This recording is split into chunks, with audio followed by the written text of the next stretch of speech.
Hi ವಿದ್ಯಾರ್ಥಿಗಳೇ, second P U C ವಿದ್ಯಾರ್ಥಿಗಳಿಗೆ ಕನ್ನಡ ಒಂದು ವಿಷಯದಿಂದ ಪೂರಕ ಪರೀಕ್ಷೆಗೆ ಮತ್ತು ನಿಮ್ಮ ಬೋರ್ಡ್ ಪರೀಕ್ಷೆಗೆ ಮೋಸ್ಟ್ ಇಂಪಾರ್ಟೆಂಟ್ ಪ್ರಶ್ನೆಗಳು ಮತ್ತು ನಿಮ್ಮ ಬೋರ್ಡ್ ಪರೀಕ್ಷೆಗೆ ಬೇಕಾಗುವಷ್ಟು ಕೀ ಆನ್ಸರ್ಸ್ ಇದರಲ್ಲಿರುವಂಥದ್ದಿಷ್ಟು ಬರೆದ್ರೆ ಸಾಕು, ನಿಮ್ಗೆ ಔಟ್ ಆಫ್ ಔಟ್ ಮಾರ್ಕ್ಸ್ ಬರುತ್ತೆ. ಬನ್ನಿ ಹಾಗಾದರೆ questions with on grammar and long answers and all questions ಇಲ್ಲಿ ಕೊಟ್ಟಿದ್ದೇನೆ, ಇಂಪಾರ್ಟೆಂಟ್. ಬನ್ನಿ ಹಾಗಾದರೆ ನಿಮ್ಮ ಫ್ರೆಂಡ್ಸಿಗೆ ಶೇರ್ ಮಾಡಿ, ಈಗಲೇ ಸಬ್ಸ್ಕ್ರೈಬ್ ಮಾಡಿ ನಮ್ಮ ಒಂದು ಚಾನಲನ್ನು. ಬನ್ನಿ, ಇಂಪಾರ್ಟೆಂಟ್ ಪ್ರಶ್ನೆ ಇಲ್ಲೊಂದಿದೆ ನೋಡಿ. ಇದರಿಂದ ಪರಿಮಳವನ್ನು ಅರಿಯಬಹುದು ಪುಷ್ಪದಿಂದ, ಇದು ಒಂದು. ಹಾಗೆ ಏನೆಂದು ಉಪೇಕ್ಷಿಸಬಾರದು ಅಂದರೆ ಬಾಲಕನೆಂದು. ನೆಕ್ಸ್ಟ್, ಜನರಿಗೆ ಇದಕ್ಕೆ ಗತಿ ಇಲ್ಲ, ಗಂಜಿಗೆ ಗತಿ ಇಲ್ಲ. ಬಸಲಿಂಗನ ಕಾಯಿಲೆ ದೇಹದ ಮಟ್ಟದಿಂದ ಈ ಸ್ತರವನ್ನು ತಲುಪತೊಡಗಿತ್ತು, ಮಾನಸಿಕ ಸ್ತರ. ದುರ್ಗಪ್ಪನ ಪ್ರಕಾರ ತರಲೆ ಡಿಪಾರ್ಟ್ಮೆಂಟ್ ಯಾವುದು ಅಂದರೆ ಟೆಲಿಫೋನ್ ಡಿಪಾರ್ಟ್ಮೆಂಟ್ ಅಂತ ಹೇಳ್ಬೋದು. ನಿರೂಪಕರ ಪ್ರಕಾರ ಇದು ಮುನ್ಸಿಪಾಲಿಟಿ ಪ್ರೆಸಿಡೆಂಟರ ಕರ್ತವ್ಯ ಊರನ್ನು ಸ್ವಚ್ಛವಾಗಿಡುವುದು ಆಗಿರುತ್ತೆ, ನೆನ್ಪಿಟ್ಕೊಳ್ಳಿ. ನೆಕ್ಸ್ಟು, ಆನೆ ಅಷ್ಟು ದೊಡ್ಡ ಪ್ರಾಣಿಯಾದರೂ ಸುಳಿವೆ ಕೊಡದೆ ತಂಗಾಳಿಯಂತೆ ಓಡಾಡಬಲ್ಲದು ಎನ್ನುವುದು ನಾಗರಾಜನ ಸರ್ವಿಸ್ನಲ್ಲಿ ಎಷ್ಟೋ ಸಾರಿ ಗಮನಕ್ಕೆ ಬಂದಿತ್ತು. ಅದಕ್ಕೆ ಅವನು ಮೈಯೆಲ್ಲ ಕಣ್ಣಾಗಿ ಕುಳಿತಿದ್ದ. ಇಲ್ಲಿ ಆನೆ ಕುರಿತು ಹೇಳಿರುವ ಸಂಗತಿ ಯಾವುದು ಅಂದರೆ ಆನೆ ದೊಡ್ಡ ಪ್ರಾಣಿ, ಅದು ಸೂಕ್ಷ್ಮವಾಗಿ ವರ್ತಿಸುತ್ತದೆ. ನೆಕ್ಸ್ಟ್, ಬಿಟ್ಟ ಸ್ಥಳ ಮೋಸ್ಟ್ ಇಂಪಾರ್ಟೆಂಟ್. ಬಿಟ್ಟ ಸ್ಥಳದ ಒಂದು ಇದು ಯಾವುದು ಅಂದರೆ ಮುಂಬಯಿಯ ಪ್ರಸಿದ್ಧ ನ್ಯಾಯವಾದಿಯವರು ಅಂದರೆ ಪ್ಲೇವಿಯ. ಬದುಕು ಡ್ಯಾಶನ್ನು ಬಿಟ್ಟು ಇರುವುದಿಲ್ಲ ಭಾಷೆ. ವಿಜ್ಞಾನದ ಅಡಿಪಾಯವೇ ಪ್ರಶ್ನೆ ಕೇಳುವುದು. ಕನ್ನಡಕವು ಕಸ್ತೂರಿ ಅಲ್ಲವೇ ಎಂದವರು ಮನೋರಮೆ. ಕಲಿಯುಗದ ಅಮೃತ ಚಹಾ. ಓಕೆ, ನೆಕ್ಸ್ಟ್, ಕೆಳಗಿನಗಳಲ್ಲಿ ಹೊಂದಿಸಿ ಬರೆಯಿರಿ. ಪುಲಿಗೇರಿ ಸೋಮನಾಥ ಶತಕ, ಪುರಂದರದಾಸರು ಜಾಲಿಯ ಮರದಂತೆ, ಬೆಳಗು ಜಾವ ಮುಕ್ತಕಂಠ, ಅತ್ತಿಚಿತ್ತ ಮತ್ತು ಚಿಟ್ಟೆ ಮತ್ತು ಜೀವಯಾನ, KS ನಿಸಾರ್ ಅಹಮದ್ ಶಿಲುಬೆ ಏರಿದ್ದು. ನೆಕ್ಸ್ಟು ಇಲ್ಲಿ 2 ಅಂಕದ ಪ್ರಶ್ನೆಗಳು ಮೋಸ್ಟ್ ಇಂಪಾರ್ಟೆಂಟ್ ಹೇಳಿದ್ದಾನೆ. ರಾವಣನ ಅಂತಿಮವಾಗಿ ಯಾವ ನಿರ್ಧಾರಕ್ಕೆ ಬರುತ್ತಾನೆ, ಇದೊಂದು. ನೆಕ್ಸ್ಟ್, ಬೆಳಕು ಬೇಟೆಗಾರ ಹೇಗೆ ಬರುತ್ತಾನೆ. ನೆಕ್ಸ್ಟು, ಜೀಸಸ್ ಎಲ್ಲೆಲ್ಲಿ ಶಿಲುಬೆ ಏರಿದ್ದಾನೆ, ಮೋಸ್ಟ್ ಇಂಪಾರ್ಟೆಂಟ್ ಪ್ರಶ್ನೆಗಳಿವು. ಯಾವುದಾದ್ರೂ 2 ಪ್ರಶ್ನೆಗಳಿಗೆ 2-3 ವಾಕ್ಯಗಳಲ್ಲಿ ಉತ್ತರಿಸ್ರಿ ಅಂದರೆ ಇದರಲ್ಲಿ ಸೂತಕವನ್ನು ಪರಿಹರಿಸಲು ಸಿದ್ಲಿಂಗಿ ಏನು ಮಾಡಿದಳು, ಇದೊಂದು ಬರುತ್ತೆ. ನೆಕ್ಸ್ಟು, ಕಲಾಂ ಅವರ ದೃಷ್ಟಿಯಲ್ಲಿ ಕನಸುಗಳು ಏನಾಗುತ್ತವೆ, ಇದೊಂದು ಓದ್ಕೊಳ್ಳಿ. ನೆಕ್ಸ್ಟು, ಯಾವುದಾದ್ರೂ 3 ಪ್ರಶ್ನೆಗಳು 2-3 ವಾಕ್ಯಗಳು ಉತ್ತರಿಸಿ, ಒಂದು ಇಂಪಾರ್ಟೆಂಟ್ ಇದು. ಕೃಷ್ಣೇಗೌಡರ ಆನೆ ಹುಟ್ಟಿ ಬೆಳೆದ ಬಗೆ ಹೇಗೆ, ಇದೊಂದು ಪ್ರಶ್ನೆ ಓದ್ಕೊಳ್ಳಿ. ಕಾಡಾನೆಗಳ ಹಾವಳಿಗೆ ಪ್ರಕಾಶ ನೀಡಿದ ಕಾರಣಗಳೇನು, ಇದೊಂದು ಪ್ರಶ್ನೆ ಓದ್ಕೊಳ್ಳಿ. ಓಕೆನಾ. ನೆಕ್ಸ್ಟು, ಈ ವಿಭಾಗ ಇಲ್ಲಿ ಸಂದರ್ಭದೊಡನೆ ಬರೀರಿ, ಇದೆ ಅಲ್ವಾ, ಇದು ತುಂಬ ಮೋಸ್ಟ್ ಇಂಪಾರ್ಟೆಂಟ್ ಪ್ರಶ್ನೆಗಳು. ಎನ್ನವು ಮುನ್ನಾರು ನವೆದವರುಂಟು, ಇದು ಫಿಕ್ಸ್ ಬರುವಂಥದ್ದು. ಇದರಲ್ಲಿ ಆಯ್ಕೆ, ಸಂದರ್ಭ, ಸ್ವಾರಸ್ಯ, ಈ 3 ಸ್ಟೆಪ್ ಬರೀಲೇಬೇಕಾಗುತ್ತೆ ನೀವು, ಯಾಕಂದರೆ ಇದು ಸಂದರ್ಭದೊಡನೆ ಇರೋದರಿಂದ. ಜ್ಯೋತಿ ನೀನ್ಯಾರು ಹೋಲರ ಇದೊಂದು ಪ್ರಶ್ನೆ ಬರುತ್ತೆ, ಇದೊಂದು ಬರೀರಿ. ನೆಕ್ಸ್ಟು, ಮಾತೆ ಮರೆತು ಹೋಗಿದೆ ಕಣೆ, ಇದೊಂದು ಪ್ರಶ್ನೆ ಇಂಪಾರ್ಟೆಂಟ್ ನಿಮ್ಮ ಒಂದು ಬೋರ್ಡ್ ಪರೀಕ್ಷೆಗೆ. ನೆಕ್ಸ್ಟ್, ಇಲ್ಲಿ ಇದು ಕೂಡ ಒಂದು 3 ಮಾರ್ಕ್ಸಿಗೆ ಇರುತ್ತೆ. ಅವನು ನನ್ನಷ್ಟೇ ಒಳ್ಳೆಯ ಡಾಕ್ಟರ್, ಏನೂ ತಪ್ಪು ತಿಳಿಯಬೇಡ, ಇದು ಒಂದು ಬರುತ್ತೆ. ನೆಕ್ಸ್ಟ್ ಪ್ರಶ್ನೆ ಬಂದುಬಿಟ್ಟು, ನಿನ್ನ ಪುಕಾರೇನಿದ್ರೂ ಬರವಣಿಗೆಯಲ್ಲಿ ಇರಬೇಕು, ಇದೊಂದು ಪ್ರಶ್ನೆ ಬರುತ್ತೆ.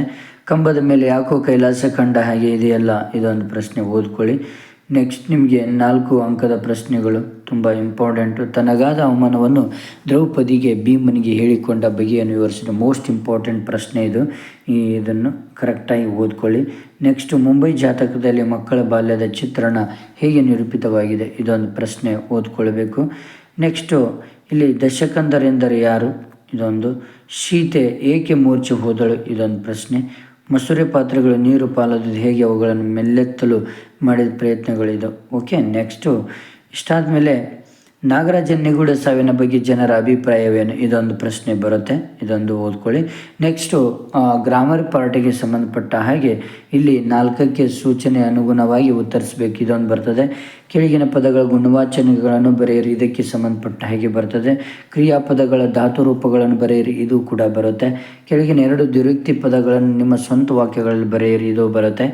2 ಪದಗಳ ವಿಭಕ್ತಿಗಳನ್ನು ಹೆಸರಿಸಿ, ಪದಗಳ ತಸ್ತಮ ರೂಪ ಬರೆಯಿರಿ, ಇವೆಲ್ಲವೂ ಕೂಡ ಬರ್ತದೆ.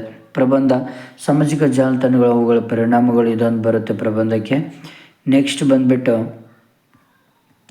ಯೋಗಾಭ್ಯಾಸದ ಪ್ರಯೋಜನಗಳು. ಓಕೆ, ಭಾಗ 1ನಲ್ಲಿ 2 ಕೊಟ್ಟಿದ್ದೇನೆ, ಇದರಲ್ಲಿ 2. ಈ 4ರಲ್ಲಿ ಒಂದು ಪಿಕ್ಸ್ ಬರುವಂಥದ್ದು ನೆನ್ಪಿಟ್ಕೊಳ್ರಿ. ನೆಕ್ಸ್ಟ್ ಬರೋದೇ ಇಲ್ಲಿ ಏನಪ್ಪ ಅಂದರೆ ಪತ್ರ ಲೇಖನ ಕೊಡ್ತಾರೆ ನಿಮಗೆ. ಇಲ್ಲಿ ಯಾವುದಾದ್ರು ಒಂದನ್ನು ಕುರಿತು ಪತ್ರನ ಲೇಖನ ಬರೆಯುವಂಥದ್ದು. ಓಕೆನಾ, ಇಷ್ಟು ಮೇನ್ ಇಂಪಾರ್ಟೆಂಟು.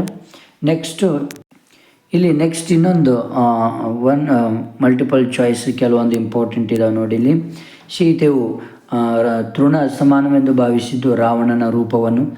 ಯಾವುದನ್ನು ಗೆದ್ದವನನ್ನು ಯೋಗಿ ಎನ್ನಬಹುದು ಅಂದರೆ ಹರೀಶ್ವರ್ಡ್ ವರ್ಗ. ಆ್ಯಂಡ್ ಬಾನ ಹೋಗರ್ಲುಂಟು ಮರ ಚಿಗುರ್ಲುಂಟು ಬರ್ಲುಂಟೆ ಸುಗಿ ಮತ್ತು ಈ ಸಾಲುಗಳಲ್ಲಿ ಹೊಮ್ಮಿರುವ ಕವಿಯ ಭಾಗವೆಂದರೆ ಬಾನು ಮತ್ತು ಮರದ ನಿತ್ಯ ನೂತನತೆ ನಮಗಿಲ್ಲವೆಂಬುದು. ಇದೊಂದು ಪ್ರಶ್ನೆ. ನೆಕ್ಸ್ಟು ಆನೆಯ ಮಾವುತನ ಹೆಸರು ವೇಲಾಯುಧ. ಟೆಲಿಫೋನ್ ಸಿಬ್ಬಂದಿ ಮುಷ್ಕರ ಹೂಡಿದ್ದು ಇವರ ವಿರುದ್ಧ ವಿದ್ಯುತ್ ಇಲಾಖೆ. ಬಿಟ್ಟ ಸ್ಥಳಗಳಿಗೆ ಸರಿಯಾದ ಉತ್ತರವನ್ನು ಆರಿಸಿ ಬರಿಬೇಕು. ಇವಾಗ ನೋಡಿ, ಇಲ್ಲಿ ಅದೃಷ್ಟದ ಪ್ರಶ್ನೆಗೆ ಬಂದಾಗ ಲೇಖಕಿಗೆ ಸೀತಾ ನೆನಪಾಗುತ್ತಾರೆ. ದಣಿಗಳ ಮನೆಯ ಪಕ್ಕದಲ್ಲಿ ಹರಿಯುತ್ತಿದ್ದ ಹೊಳೆ ಶಾಂಭವಿ. ಡ್ಯಾಶ್ ವಿಜ್ಞಾನದ ಅಡಿಪಾಯವೆಂಬುದು ಕಲಾಂ ಅವರ ಅಭಿಪ್ರಾಯ. ಪ್ರಶ್ನೆ ಕೇಳೋದು. ಕನ್ನಡವು ಕಸ್ತೂರಿ ಅಲ್ಲವೇ ಎಂದವರು ಮನೋರಮೆ. ಡ್ಯಾಶ್ ಹಳೆಯ ಚಹಾ ಹೋಟೆಲಿನ ಹೆಸರು ಚಂದ್ರಭವನ ಎಂಬುದು. ಎಲ್ಲವೂ ಕೂಡ ತುಂಬ ಇಂಪಾರ್ಟೆಂಟ್. ಈ ಕೆಳಗಿನವುಗಳನ್ನು ಹೊಂದಿಸಿ ಬರೆಯಿರಿ ಅಂದರೆ ನೋಡಿ, ಸೋಮೇಶ್ವರ ಶತಕ ಪಗೆಯಂ ಬಾಲಕನ್ ಎಂಬುದೇ. ಜಾಲಿಯ ಮರದಂತೆ ಕೀರ್ತನೆ. ವ್ಯಕ್ತಿಪರ ಕವನಗಳು KS ನಿಸಾರ್ ಅಹ್ಮದ್. ಸುಕನ್ಯಾ ಮಾರುತಿ ನಾನೆಂಬ ಮಾಯೆ. ಹತ್ತಿ ಚಿತ್ತ ಮತ್ತು ಟಿ ಯಲ್ಲಪ್ಪ. ರಾಜ ಮತ್ತು ಮಂತ್ರಿಗಳಿಗೆ ಯಾವ ಅರ್ಹತೆಗಳಿರಬೇಕೆಂದು ಸೋಮನಾಥನ್ ಹೇಳಿದ್ದಾನೆ. ಇದೊಂದು. ಕವಿಯ ಪ್ರಕಾರ ಮುಪ್ಪು ಮತ್ತು ಹರಿಯದ ನಡುವಿನ ವ್ಯತ್ಯಾಸವೇನು? ಶಿಲುಬೆಗೇರಿಸಿದವರ ಗುಣಗಳೆಂದು ಯಾವ ವೇಷ ತಾಳಿವೆ? ಯಾವುದಾದ್ರೂ 2 ಪ್ರಶ್ನೆಗಳಿಗೆ 2-3 ವಾಕ್ಯಗಳನ್ನು ಉತ್ತರಿಸಿರಿ. ಹೆಂಡತಿ ಸಿದ್ಲಿಂಗಿ ಏನು ಹೇಳುತ್ತಲೇ ಇದ್ದಳು. ಇದೊಂದು. ಕಲಾಂ ಅವರು ಬಂಡೆಗಳ ಬಸಿರಿನಲ್ಲಿ ಕಂಡಿದ್ದೇನೆ. ಇದೊಂದು. ರೋಗಿಗಳಾಗೂ ಪಥ್ಯ ಮಾಡುವವರ ಜಿದ್ದು ಎಂಥದ್ದು. ಇದೊಂದು ಪ್ರಶ್ನೆ ಓದ್ಕೊಳ್ಳಿ. ನೆಕ್ಸ್ಟ್, ಫಾರೆಸ್ಟ್ ಡಿಪಾರ್ಟ್ಮೆಂಟಿನವರ ನಂಬರ್ 1 ಎನಿಮಿಗಳು ಯಾರು? ಇದೊಂದು ಪ್ರಶ್ನೆ ಓದ್ಕೊಳ್ಳಿ. ನೆಕ್ಸ್ಟು ಆನೆಯನ್ನು ಹದ್ದು ಬಸ್ತಿನಲ್ಲಿಡುವುದರ ಬಗ್ಗೆ ವೇಲಾಯುಧರ ಅಪ್ಪ ಏನು ಹೇಳಿದ್ದೆ. ಇದೊಂದು ಓದ್ಕೊಳ್ಳಿ. ಇಲ್ಲಿ 2 ಅಂಕದ ವಾಕ್ಯದ ಸಂದರ್ಭ ಸೂಚಿ ಸಾರಿಸಿ ಬರೆಯುವುದು. ಹಗೆಗಳನ್ನು ಹಿಂಡಿದನು ಮನೆಯದೊಳಗೆ. ಇದೊಂದು ಪ್ರಶ್ನೆ. ನೀ ತಂಪ ನನ್ನ ತವರಿಗೆ. ಇದೊಂದು ಪ್ರಶ್ನೆ ಓದ್ಕೊಳ್ಳಿ. ಇಷ್ಟು ಪ್ರಶ್ನೆಗಳನ್ನು ಓದ್ಕೊಂಡು ಸಾಕು ನೀವು.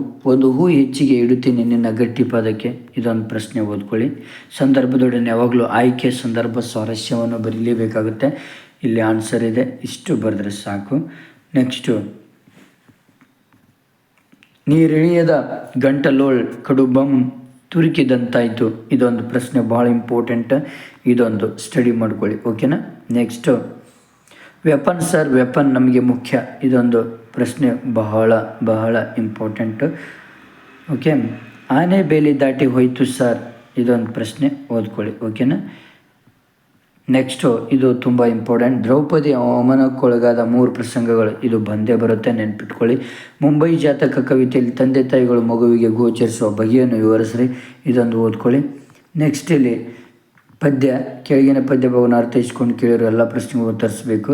ಈ ಪದ್ಯ ಭಾಗವನ್ನು ಕೊಟ್ಟಿರ್ತಾರೆ, ಕೆಳಗೆ ನಿಮಗೆ ಏನು ಕೊಟ್ಟಿರ್ತಾರೆ ಅದಕ್ಕೆ ತಕ್ಕಂತೆ ಕ್ವಶನ್ಸ್ಗಳನ್ನು ಕೊಟ್ಟಿರ್ತಾರೆ, ನೀವು ಬರೀಬೇಕಾಗುತ್ತೆ. ಬ್ರಿಟಿಷರು ಬರುವ ಮೊದಲು ವಾಲ್ಫರಿ ಹೇಗಿತ್ತು. ಇದೊಂದು. ಚಿನ್ನಮ್ಮ ಬೆಳ್ಳಿ ಲೋಟವನ್ನು ಮತ್ತೆ ಹೊಳೆಗೆ ಎಸೆಯಲು ಕಾರಣವೇನು ವಿಶ್ಲೇಷಿಸಿ.